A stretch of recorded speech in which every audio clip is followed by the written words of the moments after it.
Welcome to Financial Issues, where we join reality with truth, helping you make the most of your money by honoring God with your investments. Now listen in as we give you the practical tools and advice you need to become a biblically responsible investor. Welcome to Financial Issues. I'm your host, Shana. Thanks for tuning in today.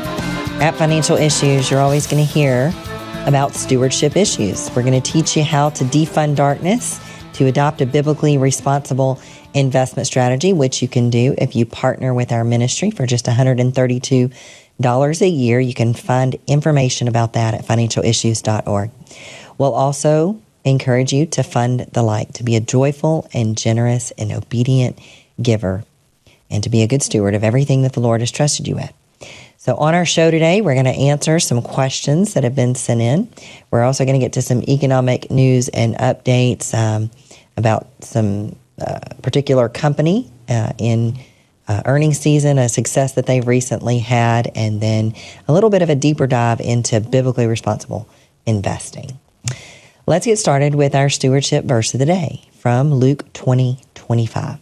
He said to them, "Then give back to Caesar what is Caesar's, and to God what is God's."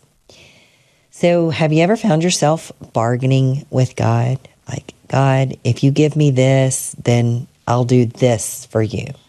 Yes. Well, maybe not.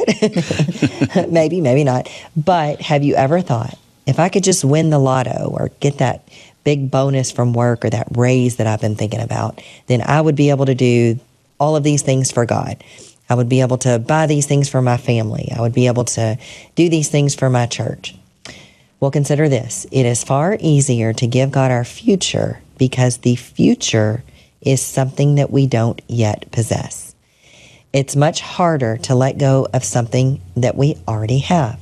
That's why many people find it so hard to be obedient in giving. That's why people struggle with tithing. Now, the purest motive behind giving is to give without expecting anything back. So wouldn't it be better to look back on all of the things that God has already given us when we approach giving? That way, giving truly becomes an act of worship rather than a down payment on future blessings. What do you think, Seth? Yeah, that's really good there, Shana. Absolutely. Like it or not, this verse talks about the human authority that we have to submit to. Jesus says, some old translations, render to Caesar what is Caesar's and to God what is God's. He doesn't say, take anarchy. He doesn't say don't render unto Caesar. Anarchy is not the biblical way, but our Lord rightly understands that our human authority actually has a far higher authority, and it's in the right order, one that we must always obey. So the obedience to God comes first.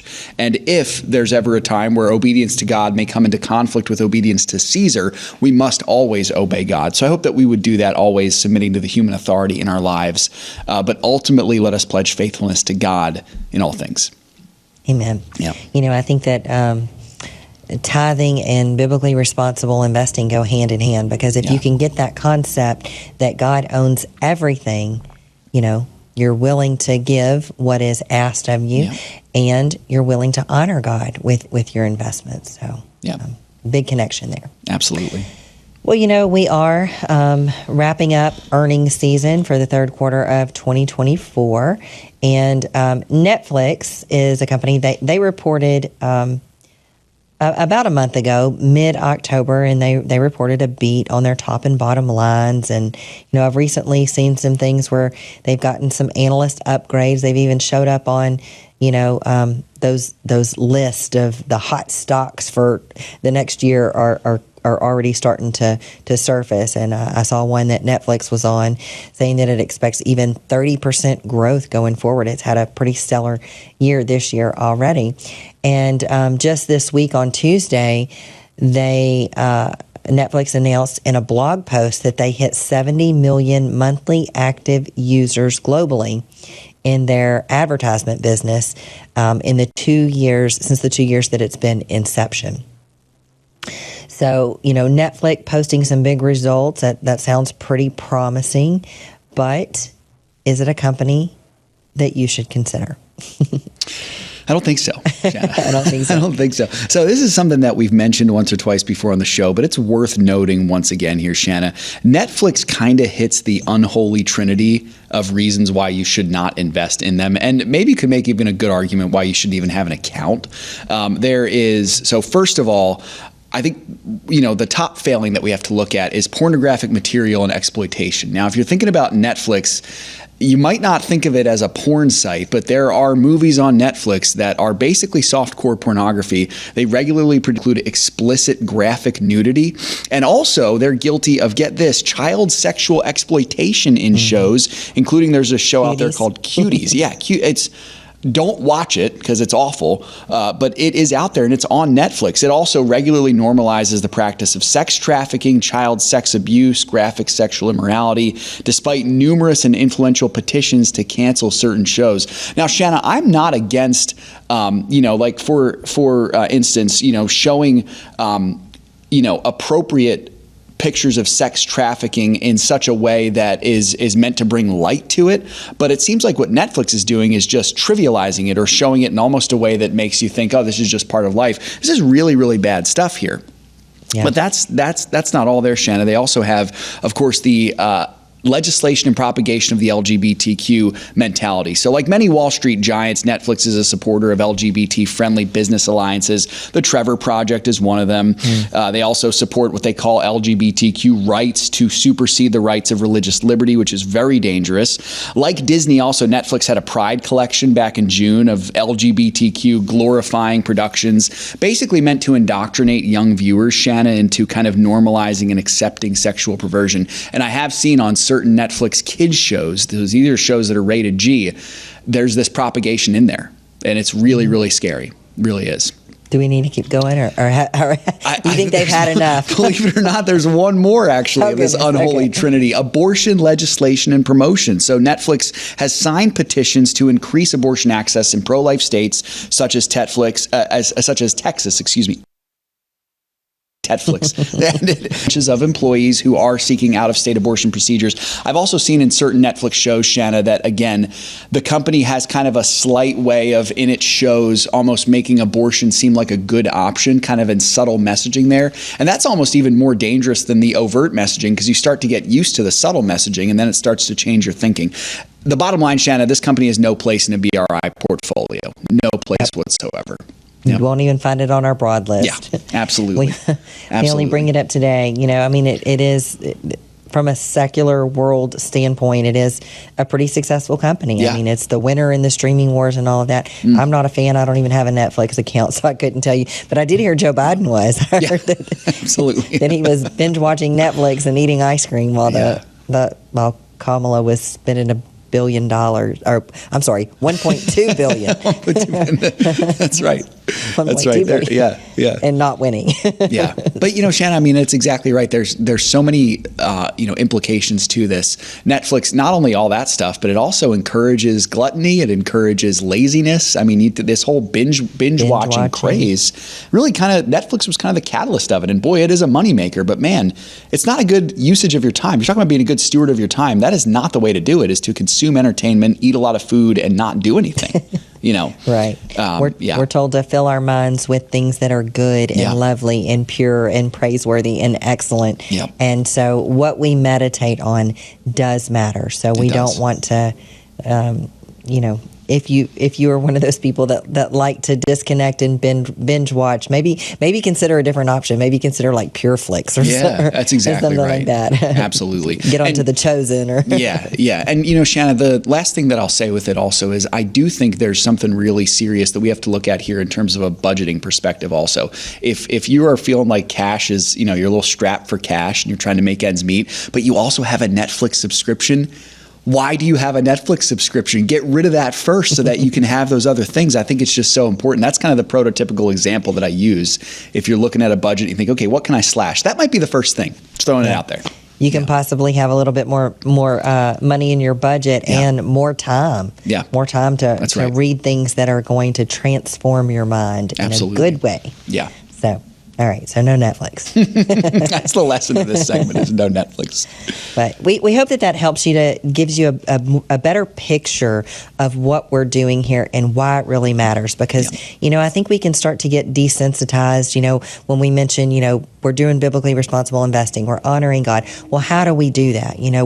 We're taking money out of the kingdom of darkness. We don't want to let Netflix, you've just heard all of the awful things that they're involved in. Why do we want to trust them to deploy dollars that would rightfully belong to us if we're an owner of the company? So we don't want to be complicit in doing the things that they do. So there's plenty of other options.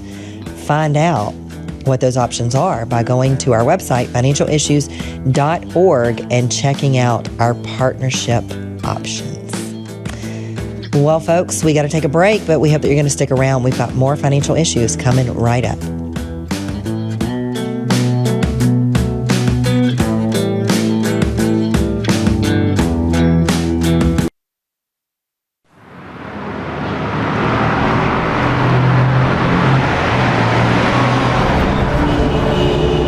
Navigating through investment options can be challenging, especially when you're determined to uphold your God-given values. Every dollar you invest is a vote for the world that you want to live in.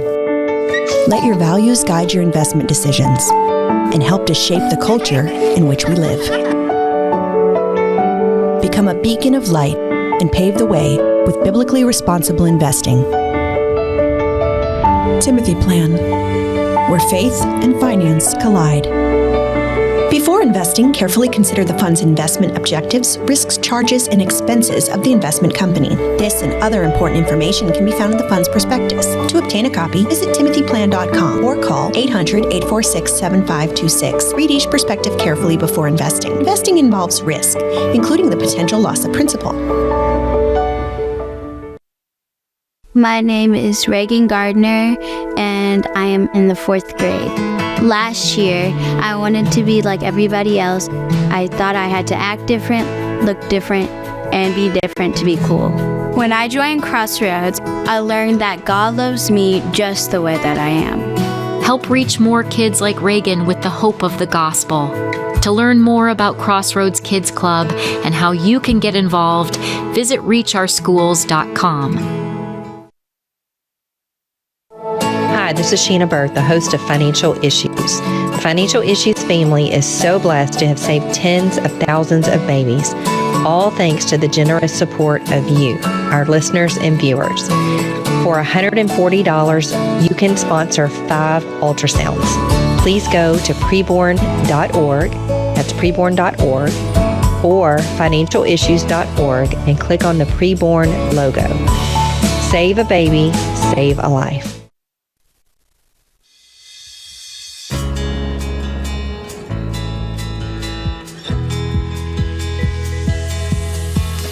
Welcome back to Financial Issues. I'm your host, Shana Burt. We're so glad that you tuned in today. We want to get to some questions. We have a place for our partners to ask questions on our website. You just go to I believe it's the resources tab, and there's an Ask Shana section, and you can submit a question if you're too shy to call in on the days when the phone lines are open.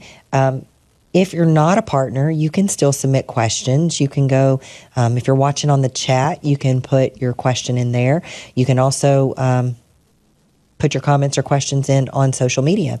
And we hope that if you are a social media kind of person, that you're liking and subscribing and sharing and whatever else you do, tweeting. I don't know. Do they still call it tweeting since it's X? Posting now? Posting. Or Xing? I don't know. Well, it should be tweeting. That's not as cool as tweeting. That's right.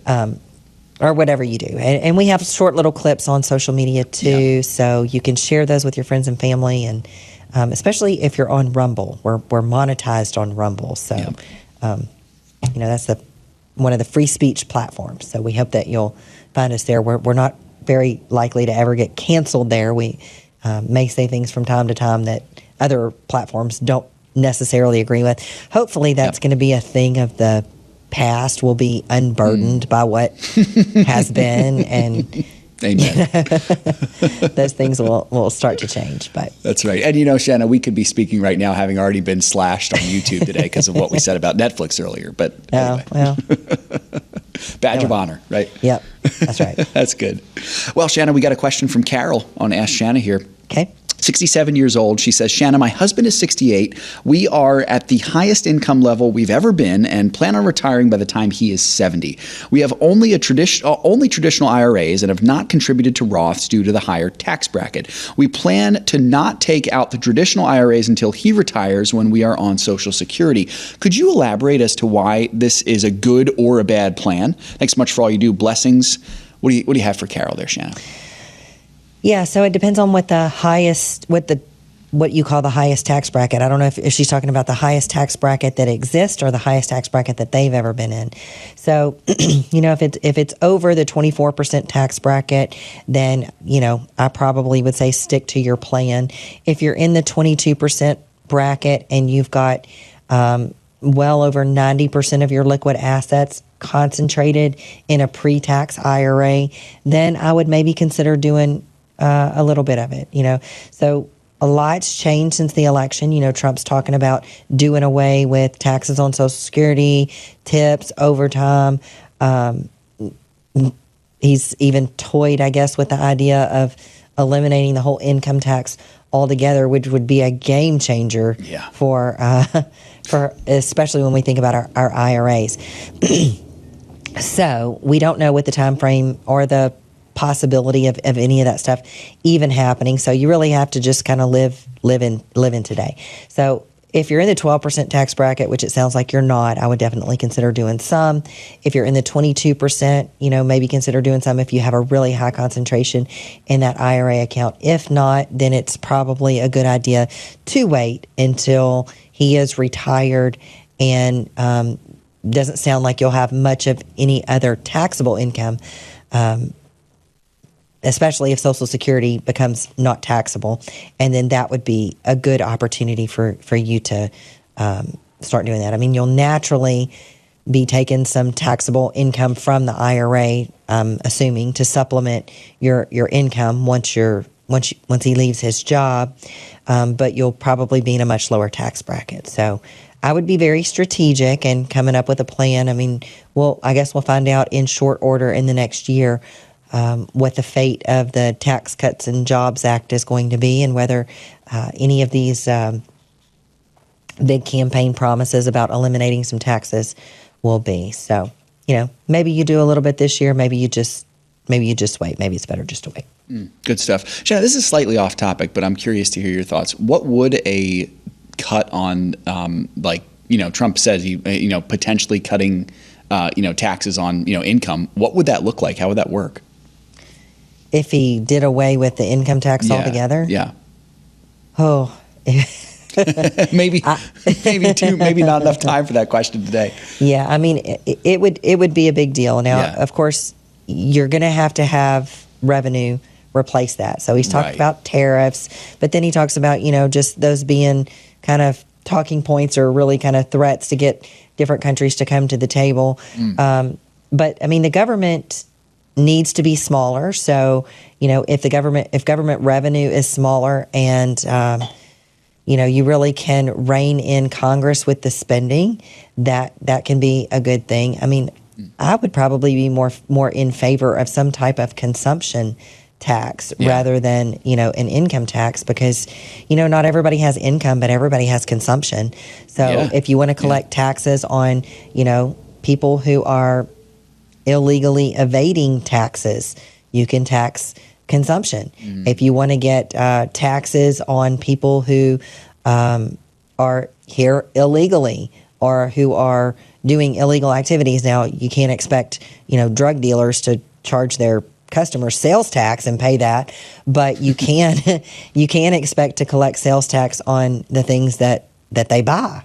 So that's a whole rabbit trail that I don't know that we really have time to get down, and it's kind of a moot point unless it unless it really happens. Yep. Speaking of IRAs, Shana, we have a couple questions on social media. One of them is from Jay in Texas. He had asked a question earlier, missed a reply, so he was just wondering, any advantage of a retired 80-year-old to convert an IRA to a Roth? And I think he's saying taxes-wise. Mm-hmm. Are there any advantages there? Sure. I mean, if you are in a tax bracket, maybe at 80 years old, maybe the only taxable income that you have is Social Security. Or maybe it's not taxable right now, but maybe it would be if you had other income. So you can be strategic. If you're in the 12% tax bracket, I would look at trying to max that out, paying those taxes now at 12% versus some rate in the future that you don't know what it's going to be.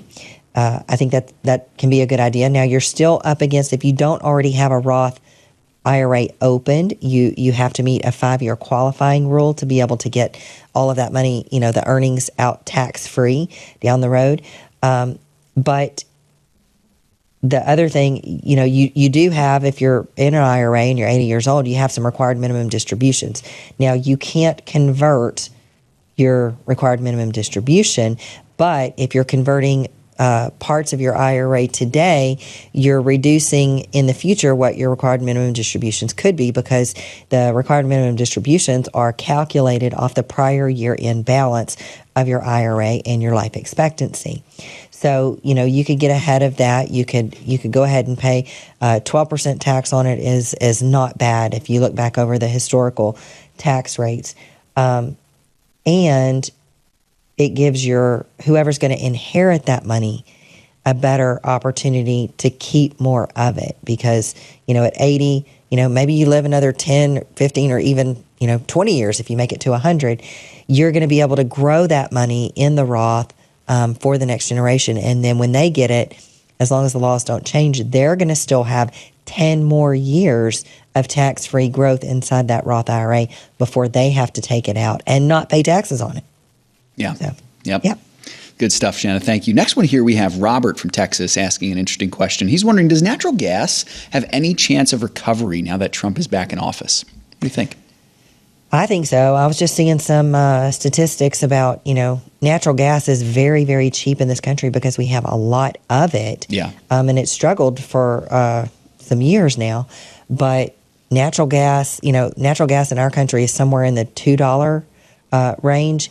In Europe, it's in the $12 to $14 range.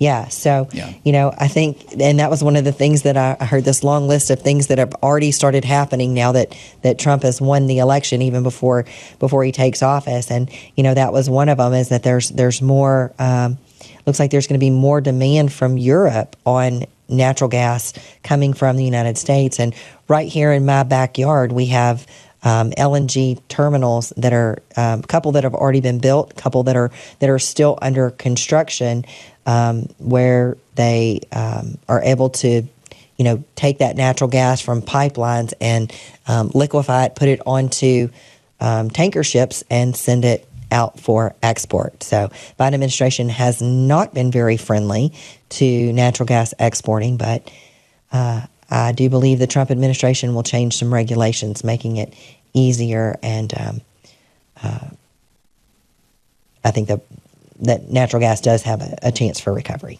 Yeah, Shana, it was interesting. Last week, I think it was after the election, I took a drive with my family and I needed to get gas, and we found a gas station that for the first time since 3.5 years, since the months after Trump left office, I was able to get it under $3 a gallon, which was crazy. Wow. And so, it could be a trend that we see for sure. Yeah.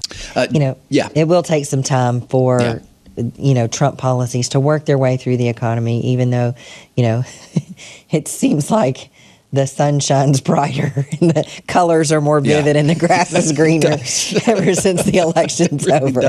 But there's not going to be a magic wand that's just waved and things are going to magically be better. You're exactly right, Shana. At the same time, it is interesting to see. I mean, I've even been hearing reports that, Putin is now in peace talks with Ukraine, just stuff like that. Like, you're like, well, where was this for the last 3 years? Wonder why. Interesting. Well, I just hope, the White House doesn't destroy the rent house before they get out of it, 'cause it's like, right. I mean, remember those things that Obama did before he left office, flying all that cash over to Iran and different things like that. So I hope Biden doesn't have a lot of parting gifts that he wants to give. Big time here. Shana, quick question here. James from South Carolina is just saying 10-year Treasury rates have been up as in the last several months. Looks like long-term bear market on bonds. Maybe is it still best to stay in short-term CDs for the fixed income portion? What do you think? Oh, definitely. You'll notice that we don't really have anything that has a long-term duration in our fixed income. So if you have some CDs coming due, if you can get 4.5%, maybe you continue that ladder on, but we had kind of backed off of that because we were seeing rates fall down close to the 4 and even under 4% there, and preferred's offering a much better rate. So especially if we could get treasuries in short-term treasuries under 10 years, I would say the 5-year treasury at 5%, that might be a viable option again. Well, folks, if you're listening on a station that only carries a short version of the show, we have to bid you a farewell today. But if you want to catch the full show, financialissues.org/live, or best way to get us on the go whenever it's convenient for you is the FISM phone app. For the rest of you, stick around. Initially, when we became members, I thought, what if this doesn't work? I mean, we're going to give up this whole concept of insurance, and we're going to trust God and His people. And I was like, yeah, well, of course. I'm going to trust an insurance company to come through for me, or I'm going to trust the church to come through for me.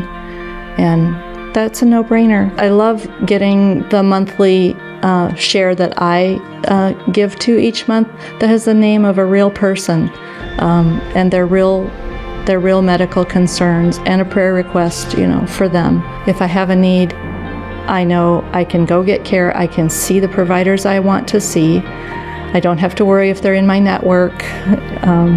And if we need medical care, the Samaritan is there. A community of Christians paying one another's medical bills.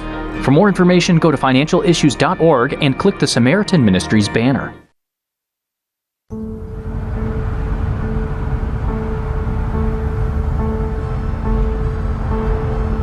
want to make a point.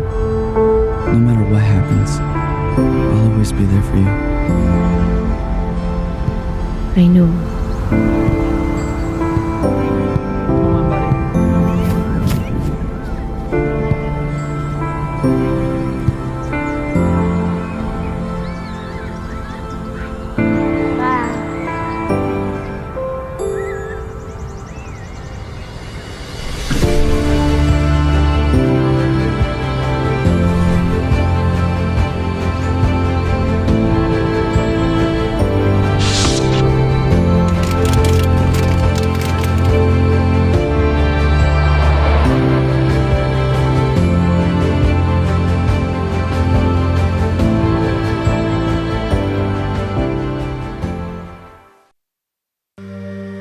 My wife and I, we moved into this neighborhood. We had some experience with Crossroads Kids Club. We had served at another club. We kind of thought to ourselves, like, it would be really, really cool for us to actually bring in a club that was able to share the love of Jesus with kids directly into the school. And so we started our Crossroads at Hilltop. Crossroads is amazing. You can learn all kinds of things about God. That He loves all of us. He died on the cross to pay for our sins. That He will help me in every way. There is just such tremendous opportunity to reach kids in some of these areas that just aren't being reached.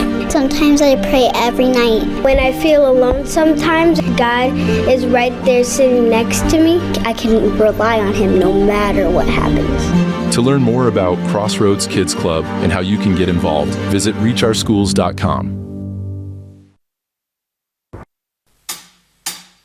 Securities offered through G.A. Reppel & Company, a registered broker-dealer and investment advisor, member FINRA and SIPC. Opinions expressed by Shana are hers alone and are for informational purposes only, and do not necessarily represent those of G.A. Reppel or the outlet on which you are listening. You should consider how the information applies to your situation prior to personally implementing it, and consult any financial professional you work with to make sure it's applicable to your financial plan.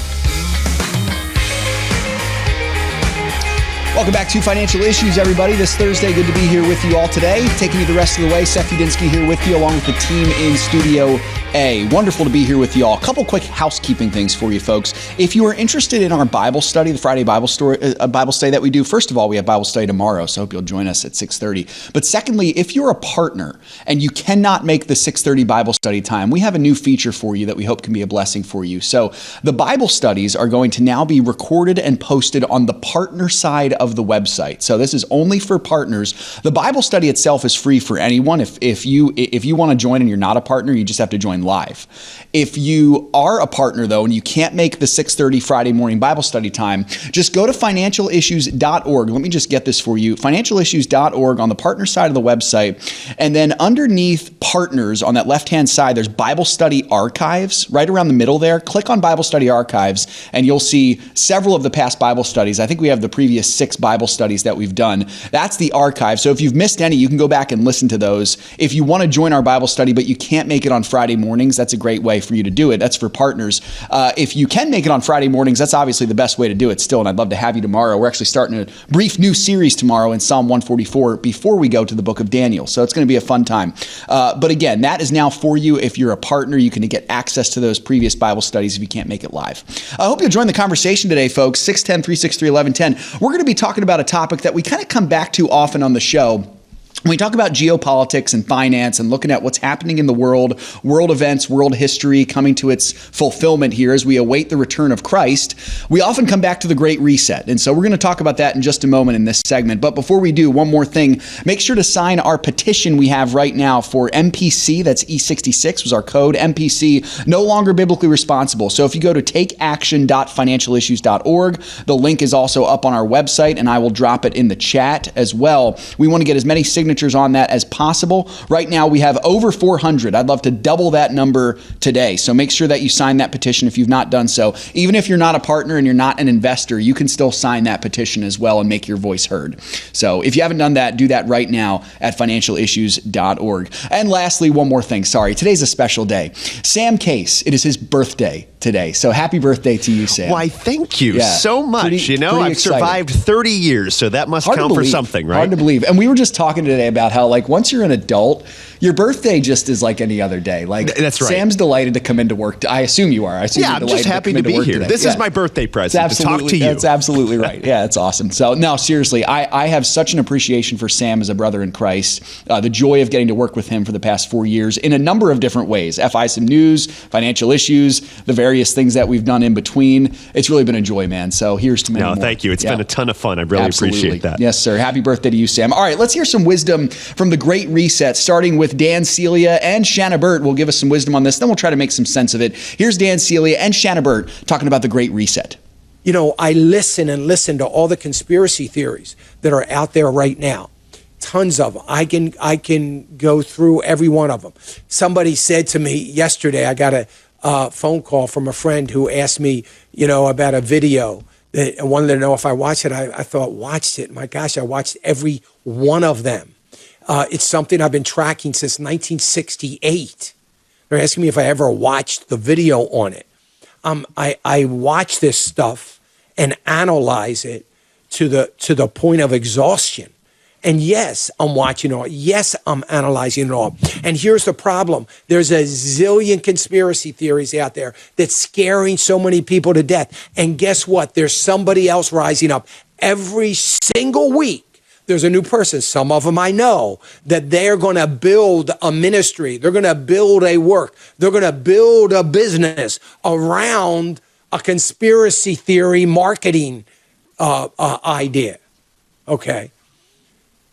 Look, there's only one thing that matters. All these conspiracy theories, I'm not going to speak to the legitimacy of any of them. I'm not going to speak to them. Unfortunately, I have so many friends, good friends and family members, people that I know and good associates, business associate kinds of friends that are so into these things. So I don't want to hurt a lot of feelings, but it's all well and good. But there's only one thing I care about. I only care about the solutions. I only care about solutions. Everybody's got a theory. Nobody has solutions. Do you really care if I get on the radio for 3 hours and scare everybody to death about the perils and the things that are going to happen because of a great reset? Do you care that much? We can do that just reading Revelations. Yeah, exactly. And yesterday I saw that very thing. I said, we got a video. Somebody's talking about Revelation. Well, so now you can't speak to the legitimacy I don't remember. Let me think about the last chapter. Is that where all the solution is in the last chapter? Or is the solution is, praise God, we're going to walk through the gates. It's all over. I mean, I don't know. There's no, God's not laying out a solution for us of that. He's not laying out. It's not, Revelation isn't a book of here's how you're going to survive it, other than accept Jesus Christ as your Lord and Savior. He's not laying out the solution. So we are getting, I am getting nauseated by all of the videos and all. No kidding. Do you think, I mean, this has been going on forever. And here's the thing. What is happening now, and this is what got me thinking of it, what is happening right now is we've got a global economy that is coming to the realization that central banks are their worst enemies, that are coming under the realization that everything that they thought they were going to control is uncontrollable. They are coming to the realization that the political correctness that they have been striving for is not going to make anybody a nickel or put a loaf of bread on anybody's table. I mean, they're just now coming to the realization of that. They're coming to the realization that these things are going to have to be done in a great deal of moderation. It isn't going to happen overnight. We aren't going to stop fossil fuel and start living off of wind and sun when the wind doesn't blow all the time, the sun doesn't shine all the time, and we don't have the infrastructure to store any of it. So do you think we're leaning on our own understanding? That's exactly that's exactly what is happening. We're doing that, but not only that, we're living on our own understanding, but we don't know it. We don't even realize it. We haven't even figured that much of it out yet, let alone a solution to get through it. So very interesting stuff there, folks. Now, we have a headline that's connected to this. We're running out of time in this segment. We're going to be a little low on time. So, Sam, I might say let's save this headline for the next segment. We got a clip with it as well. I was going to say it's kind of a doozy, so I want to divulge on this a little bit more. It's very goofy. We certainly don't want to rush it. Definitely. But, you know, folks, to kind of bring some meat around to what Dan was saying there, if you followed our ministry for a long time, you've heard us talk about this great reset from time to time in various ways. Dan talked about it often on the show. We did conference calls on it, different things like that.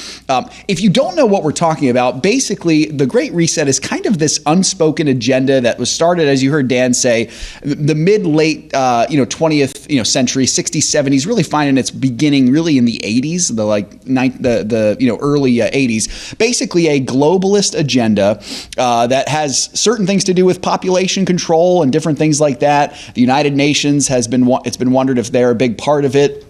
the World Health Organization, different things like that. Really took off even more in the popular conversation during 2020, during the whole COVID lockdown. I think that's when you began to hear that phrase, Great Reset. It's like the reset after the COVID lockdowns. That's exactly right. And one of the concerning things about it, of course, is that there's this ruling elite of government overlords who are essentially trying to pull the strings in every area of life. You heard me mention, climate control. There's a big climate agenda with it, but also population control. And so when you're talking about having a control over human lives, doing things like allowing certain deaths to happen, and also you have to wonder too, is the abortion agenda part of this? Is the LGBTQ agenda, which is sterilizing young people, is that all part of this as well? It's very interesting to look at here, folks. Now, a couple things to think about with this. I do think we should be excited because a Trump win appears to be in contrast to this, as it was in 2016. So it will be a hurdle in the plans of the globalists. We'll have to see, though. We're going to talk a little bit more about this on the other side of the break, but I do hope you'll stick with us. And if you're curious about it, give us a call as well. 610-363-1110 is the number to call in. We'll get to that headline there, and we'll talk more as well on the other side of this break. More financial issues coming up right after this.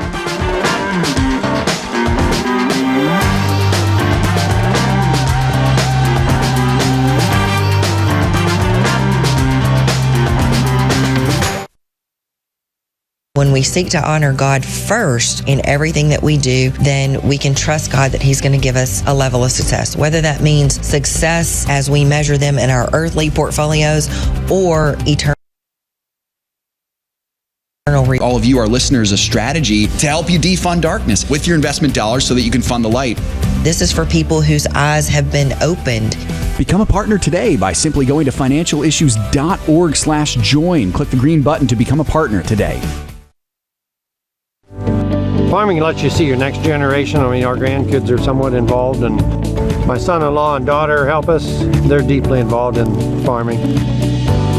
We really like the sharing because you get a letter and it says what happened and why the person has a need, and you just feel a connection with them. It was just neat to get all those checks and letter. Everybody sends a letter or a card or something, and it's a different way of doing things, but it's a very good way of doing things.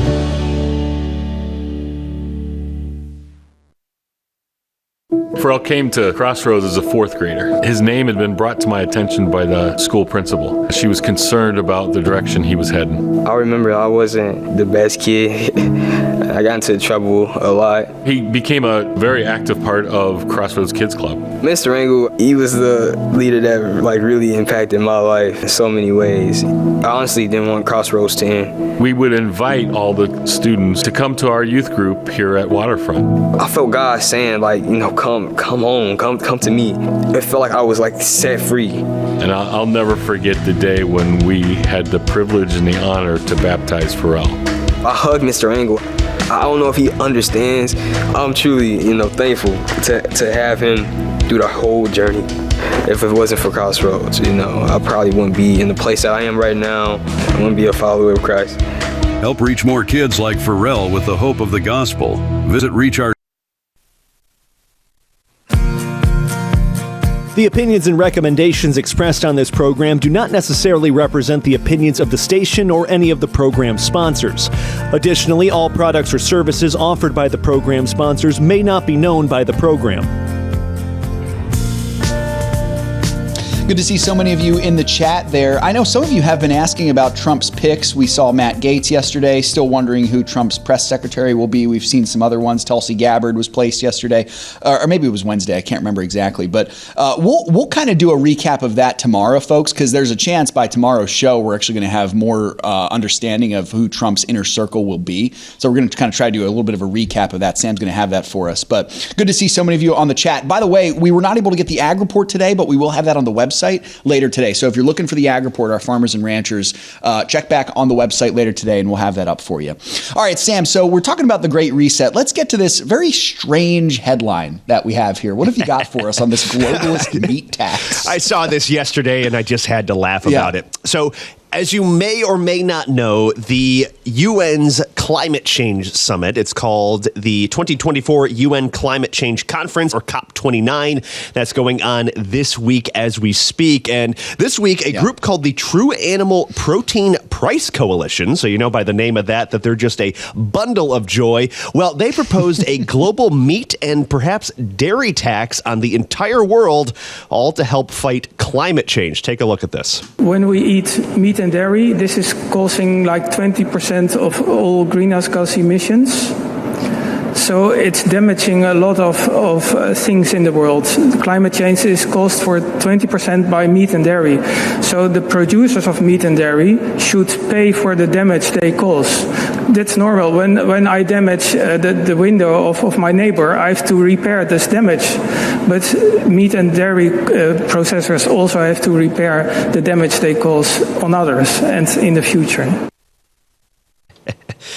What do you think about that, Seth? I think that guy needs to eat a steak or something like that. I think he'd feel a lot better about things if he just was eating a couple steaks. I feel better when I eat a steak. Yeah, it's true. I mean, isn't it fascinating, folks, that so many of these people that you see, they don't look healthy. And I'm not trying to pick on this guy here, but there's so many guys like that who they look thin. They almost look like they're like malnourished. They're not in good shape. And then you have someone like Robert Kennedy Jr. Who is throwing out all these ideas about the dangers of seed oils and the dangers of all the things that the government has allowed to be put into our food. And he's in great shape. And you just have to wonder, maybe guys like that are onto something. And Sam, I totally agree. I mean, this is really just ridiculous stuff here. Well, I got to ask you the really important question. If they were going to do a global tax on these things, which would you be more upset about, the meat or the dairy, the cheese? That's a tough call. We might need to do a poll in the chat there. Which would you be more upset about, folks, if you had to give up meat or cheese? I would say, for taste-wise, cheese, because it's cheese, just so delicious. But for health-wise, meat. It's God's gift. Yeah, I've been trying to eat more red meat, chicken, things like that. It makes you feel so much better,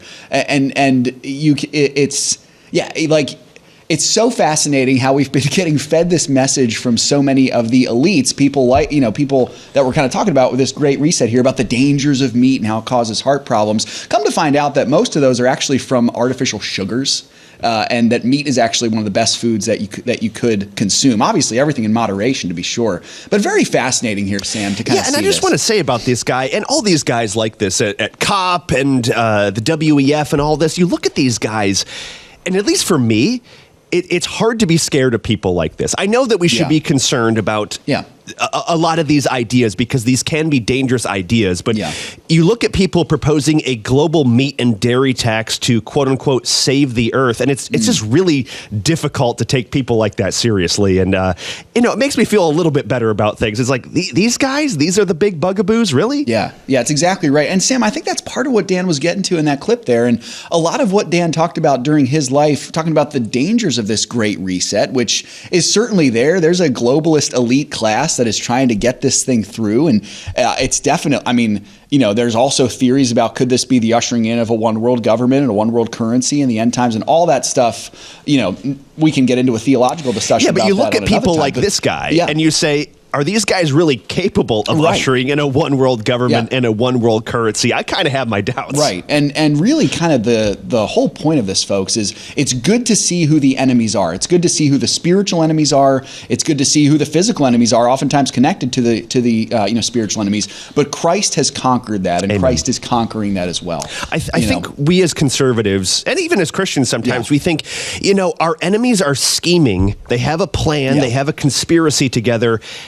And therefore, that means that they're going to win. They have the upper hand. But that really doesn't follow at all, especially when you realize how our enemies behave. I mean, the devil schemes all the time. And we know by reading, as Dan said, we read Revelation, we read the end. We know how it's going to end for him. Just because he has a plan, that by no means it's going to work out. Absolutely. Absolutely. And folks, of course, this all is wrapped up to being a good steward of everything you have, including your health as well. I think that's part of why this is so important, is you're getting this message from these elites saying, this is how to be healthy. This is how to take care of your neighbor.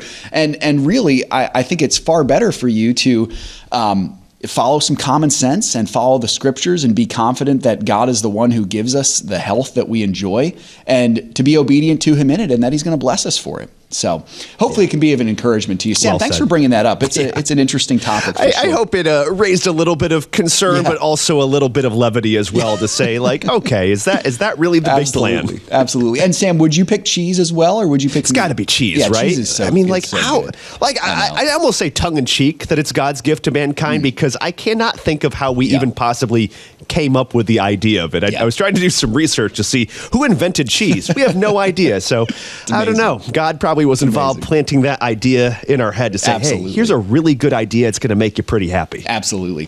Folks, this is a topic, this Great Reset. It's a topic that we'll come back to from time to time again on the show. But once again, I would certainly encourage you, go listen to Dan's conference call on it. He had some great words to say about it. Let's switch gears here to what's going on in the financial world for just a moment. Sam, the markets yesterday moderately upticking again. So it seems like these past couple days, investors kind of have taken a breather. They're considering the post-election rally. They're trying to make sense of Wednesday morning's inflation data, which we'll get to in just a moment. By midday, all three indices moderately positive. By the closing bell, the Dow was up about 1/10. The S&P was right at the flat line. The NASDAQ dipped under. It was down 0.25%, but nothing too crazy there.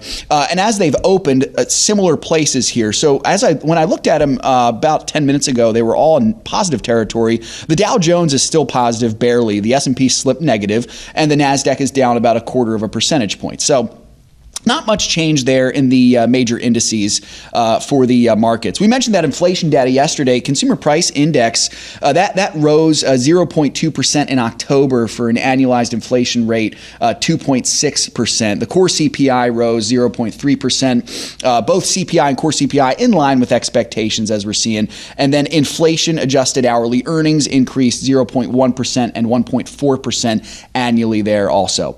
So Sam, interesting headline here. I'd love to hear your thoughts about this one as we're talking about the election and making sense of it here. There was an interesting demographic about young parents being kind of surprisingly in favor of Donald Trump in the 2024 election. So let's pull up that poll here. So according to that poll, it shows that parents with kids under 18, it's not really a poll, it's more of an exit poll. So this is the actual data for the election. Parents with kids under 18 voted for Donald Trump this election cycle, 53% to 44%. Keep in mind, this demographic makes up about 27% of the entire electorate. This is also a major shift from 2020, when 52% of parents voted for President Biden compared to 46% who backed Donald Trump during that election. So all I can say is, when you target parents as potential terrorists, they probably don't like that too much, and they're probably going to vote against you the second they have a chance to. Yeah, absolutely. It's funny, Sam. I have a running joke with my wife that, we don't consider ourselves to be right-wing extremists per se, but we... Seth, you strike me as such a radical. Right, such a radical. I'm a Christian. We have traditional gender roles. We take our kids to church. We teach them the Bible. We go to church on Sunday and worship with the saints. We love our country, and those are all things that a generation or two ago were considered pretty normal. Right now we're considered right-wing extremists. Now you're like the Christian Taliban. I know. It's really interesting, and I know I'm surrounded by similar people like that as well. But this is fascinating here, Sam. I think you're exactly right, and I think the one quote there of the GOP kind of being the parents' party, I think there's a lot of truth to that. Yeah. When you see, and I can't help but think as well, the parents who, like me, in considering both options, were wondering, which of these options is going to give my children the best chance at a future in the next 4 years? Which of these options is going to give us the best chance to be protected from the dangers of terror cells entering our country and other illegal immigrant criminals entering our country? Which one's going to give my children the best chance to be healthy? Which one's going to give my unborn son the best chance for him having the same rights as I have? Megan's 23 weeks gestation today. There are still many areas in the country where my son could legally be murdered in the womb. Crazy. It's ridiculous. And so I think a lot of parents considered that in their vote as well. And I think we saw that in this vote here. It's very, very fascinating. We're running out of time here, but I want to say that this is also an example of how God can turn evil things to good, because I think that one of the results of the COVID-19 pandemic and the awful things that came out of that was because of this online schooling. A lot of parents got to wake up and see all the left-wing garbage that's being taught to children for the first time ever. And it took a little bit of time for that to show up in the electorate, but now you're finally beginning to see that pushback and seeing parents take control once again of their kids' education. Absolutely. Boy, interesting stuff today, folks. We covered the gamut of things here, Sam, didn't we? Great reset and parenting and the markets and all that stuff. Boy, it was a fun show, folks, and I do hope you'll join us again tomorrow. Make sure to sign that petition if you have not signed it yet. And of course, remember to check out Shana's commentary as well. Be on the lookout for those additions to the buy list as it is regrowing again. In all things, folks, remember that the Lord owns it all. So let's be found good and faithful stewards with what He has given us. Great to be here with you today, as always, and we'll do it again tomorrow, God willing. See you then.